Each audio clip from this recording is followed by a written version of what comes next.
ইন্দ্রটা দি, ইন্দ্রটা ঠিক আছে, এই হিন্দাটা দাও দি, ইন্দ্র ঠিক আছে। এই বেটা ব্যাগটা ধর বেটা। ভাই আপনারা কারা? আমরা রাস্তার লোক। হ্যাঁ, আমরা রাস্তার লোক। রাস্তার কি লোক? রাস্তায় থাকেন নাকি রাস্তা করেন? রাস্তার কন্ট্রাক্টর ভাই আমি, রাস্তা করার লাগে রাস্তার কাজ নিছি। রাস্তার কন্ট্রাক্টর আপনি? হ্যাঁ ভাই। ও ভাই দাঁড়ান দাঁড়ান, আপনার সাথে আমার একটু কথা আছে। আপনি এই রাস্তার কন্ট্রাক্টর? হ্যাঁ ভাই, এই রাস্তার কন্ট্রাক্টর আমি, এই রাস্তা ফিস করার লাগে আমি কন্ট্রাক্ট নিছি। ভাই আপনার সাথে আমি একটু কথা কইতাম চাইতাছি। হ্যাঁ ভাই, বলেন বলেন। ও ভাই, আমরা এই রাস্তাটা অনেকদিন ধরে পড়ে রয়েছে। আদর্শনগর থেকে মিন্দুর, সাতগাঁও, বলে ইসাউর, আমরা পুরো নেত্রকোনা জেলার মধ্যে এই রাস্তাটাই এখনো একমাত্র যেটা এখনো ফিস হয় নাই। সত্যি করে কোন তো ভাই, আসলে কি এই রাস্তাটা ফিস হইব?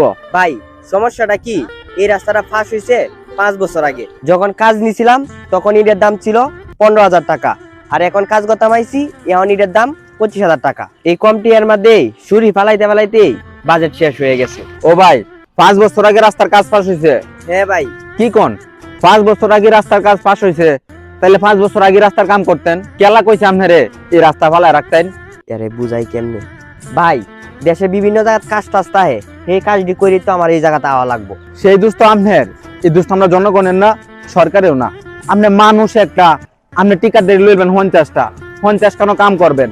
আর হেরো কাম করতে করতে দেরি করবেন, করে এই রাস্তা ফালায় রাখবেন, রাস্তা করতেন নে, আর দুর্ভোগ হবে আমরা জনগণের। অন্য সাইডে রাস্তার কাজ কাম করে আইতে আইতে জিনিসপত্রের দাম বাইরে দেবো, পরে সরকারে কইবেন, আমরা উজুহাত দেবেন যে রাস্তার জিনিসপত্রের দাম বাইরে গেছে, আর এর আমরা জনগণ যারা আছি এই রাস্তার দুর্ভোগে আমরা জীবন জাগবা।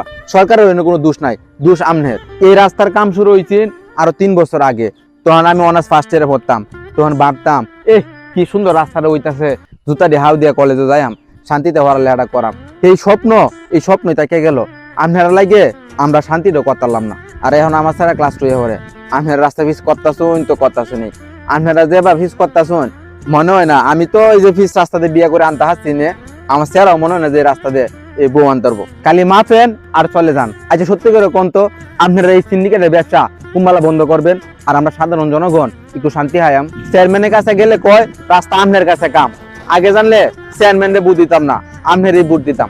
আপনারে দিলে যদি রাস্তার কাম তাড়াতাড়ি হয় তাহলে বুটকে আপনারে দিতাম না, আপনারই দিলাম। ওই ভাই রাস্তাটা মাইতে লয়ে যাইতাছি, এটা প্রসেসিং হইলে আবার কাজ শুরু করাম। ভাই একটা দুঃখের কথা কই, আমরা নেত্রকোনার মধ্যে এই কয়েকটা গ্রাম আছে জন্ম থেকে মৃত্যু পর্যন্ত অফিসের মুখ দেখতে পাচ্ছি না।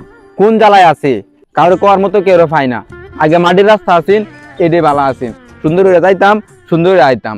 এখন কোয়া ফালায় তুই শুন, বালা সাইকেলটা লয়ে যায় রাস্তা দিয়ে, পরে লিক হয়ে যায়, কারের সাইকেল লয়ে আয়। যাই হোক, কেউ তো কোয়ার মতো পাইনে। আপনি কন্ট্রাক্টর সাহেব, আপনার আজকে পাইছি, তা আপনার 2টা কথা কইলাম। এই যখন দানের সময় রাস্তাটা যদি একটু ভালো থাকতো, দান দিয়ে শান্তিতে বাড়িতে থাকতাম।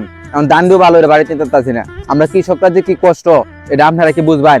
আপনারা তো তাও নিয়েছি তলে, এখন আইসেন প্যান্ট শার্ট পইরা রাস্তার মধ্যে মাফাজুত করে আরো কিছুটি পয়সা বাস করাবেন, হিডুকায় বয়ে থাকবেন।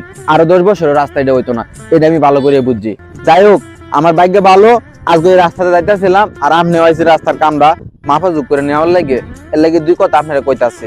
ভাই আপনার কথা কি এখন শেষ হয়েছে? হ্যাঁ ভাই, আমার কথা শেষ। তাহলে ভাই আপনি এখন যান, আমরা কাজ করতে দেন। আর একটা কথা আছেন ভাই, যদি একটু কইতেন রাস্তার কামটা কবে শেষ করবেন, তাহলে তো 7 দন বই একটু মানুষের সাথে আলাপ করতাম। ওই ধরু মিয়া, আপনি এখন যান, কাজের মাঝে খালি ডিস্টার্ব করেন। উচিত কথা কইলে তুমি দামনি দিবাই নেই। মেয়া রাস্তা কাজটা তাড়াতাড়ি শেষ করেন, জনগণ যদি কেঁপে যায় তাইলে এই রাস্তাতে কাজ করার সুযোগ পাইতে কই দিলাম, মনে থাকে যে।